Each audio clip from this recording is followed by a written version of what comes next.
There are things that happen in silence that no one was supposed to see. Not because someone was hiding them, but because no one was there. No one heard. No one woke up. No one turned around. The only thing that caught it was a lens pointed at the right angle at the right moment, recording everything with perfect indifference. Security cameras don't react. They don't flinch. They don't call for help. They just keep rolling. And sometimes, what they capture is something that can't be explained after the fact. Not comfortably, not completely. These are 3 of those stories, real enough to feel wrong. The first one takes place in a grocery store in a mid-sized town in Ohio. It was a Tuesday night. The store closed at 10. By 10:15, the last customer had gone, the automatic doors had been locked, and the 2 employees closing that night had retreated to the back office to finish their counts and wait for the manager to come let them out. The store was empty, every aisle, every corner. Dark, except for the overnight safety lighting, those low amber lights that just barely keep the floor visible. The security system was recording. At 10:47, the footage from aisle 7 shows movement. Not fast movement, not frantic, slow, deliberate.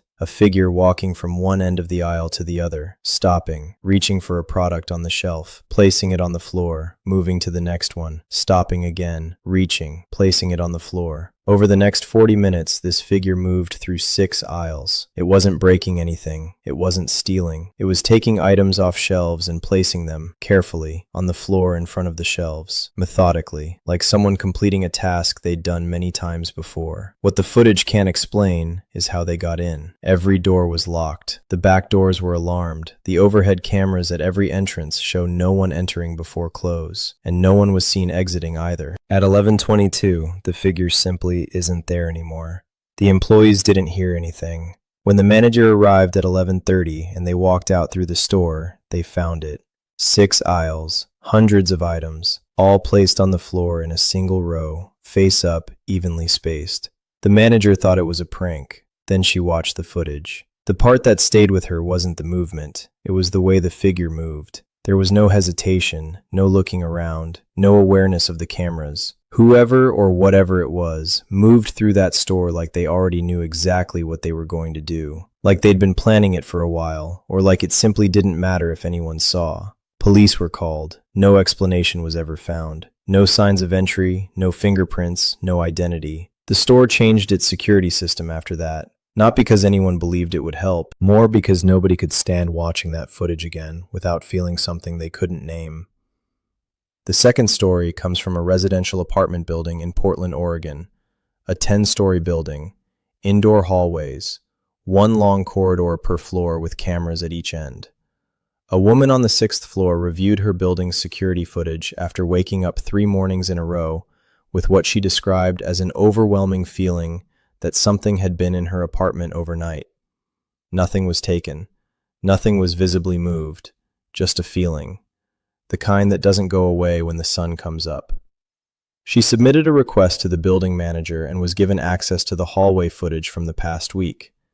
The first night was clean, normal, a few residents coming and going late. The second night, at 2:48 in the morning, the footage shows a person standing directly in front of her door. Still, not leaning, not checking a phone, not waiting for someone to answer. Just standing there, face turned toward the door, arms at their sides. They stood there for 9 minutes. Then they walked to the elevator and left. The third night, same time, 2:46 in the morning, same figure, same door, same stillness. This time, 11 minutes. The woman did not hear any of this. She was asleep each night. Her door was locked. Her deadbolt was engaged. Nobody knocked. Nobody tried the handle. They just stood there. When the footage was reviewed for the rest of that week, the figure appeared 3 more times.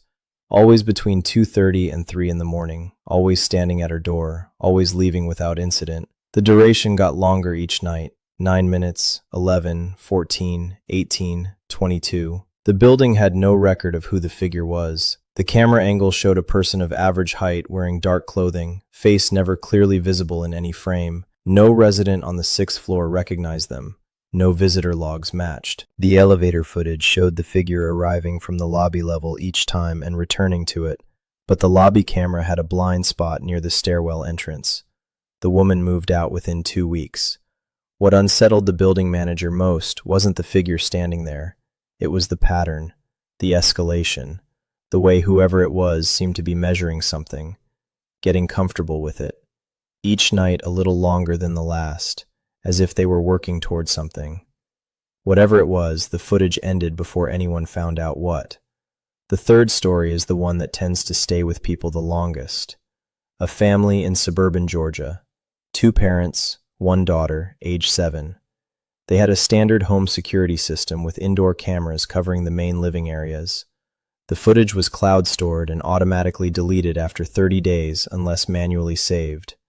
In March of last year, their daughter started doing something that concerned them. She stopped sleeping through the night. Not dramatically at first. She'd just be tired in the morning, then tired every morning. Then she started falling asleep at dinner. When they asked her what was wrong, she said she kept waking up to check on something. They asked her what she was checking on. She said she didn't want to say because she didn't want it to know she told them. They let it go for a few days. Kids have phases. Then one night, the father got up at around 3 in the morning for a glass of water and passed his daughter's open bedroom door. She was sitting up in bed, fully awake, staring toward the hallway. Not at him, past him. Her eyes were open, but her expression was flat, calm in a way that felt wrong. He spoke to her. She blinked, looked at him, and said she was fine. She lay back down. He went back to bed. The next morning, he pulled up the home security footage. He went back 30 days, which was as far as the system allowed. The footage from the hallway camera showed, on 22 of the past 30 nights, his daughter's bedroom door opening between 2 and 3 in the morning. She would come out, walk to the top of the stairs, stand there for 2 to 4 minutes, and then go back to her room. He watched every clip back to back, and what he noticed, by about the 12th one, was this. She was never looking down the stairs. She was always looking up, toward the ceiling, specifically toward the corner of the ceiling above the stairwell landing. There is nothing in that corner, no fixture, no vent, no anything. He went and stood in that spot himself and looked at what she would have been looking at for 2 to 4 minutes, 22 nights in a row, the corner of the ceiling. He rewatched the footage one more time. In most of the clips, her expression was the same as what he'd seen the night before, calm, empty, not afraid, almost like she was listening. He asked her about it directly. She said she couldn't tell him. She said it made her promise not to.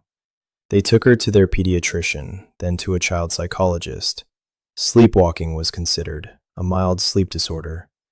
Nothing definitive was ever diagnosed. She eventually stopped the nighttime trips to the landing, or at least the ones the camera caught. But there is one piece of footage the father saved before the system deleted it. It's from a night early in that window, before they noticed anything was wrong, before anyone was watching. In the clip, she walks out to the landing, looks up at the corner, and this time, she isn't just standing there. She's nodding slowly, like she's agreeing to something, like something has been explained to her and she finds it acceptable. She's 7 years old, standing alone on the stairwell landing at 2:45 in the morning, nodding at a corner of the ceiling. Then she turns and goes back to bed. The father never showed his wife that clip. He said he couldn't figure out how to explain what bothered him about it. It wasn't any single thing. It was all of it. The consistency, the calm, the way she seemed comfortable there, the way she'd clearly been doing it long before anyone thought to check. He said the thing that gets him is the 30-day limit on the footage, because whatever was happening, it was already happening before the window begins, which means the first night he could see wasn't the first night it happened. It just meant that was the furthest back the recording went. Somewhere before that, there was a first time, a first night she walked out there, and whatever she saw or heard or was told, it was enough to make her come back every night after that. The footage doesn't show what started it. It only shows what happened once it was already too late to know.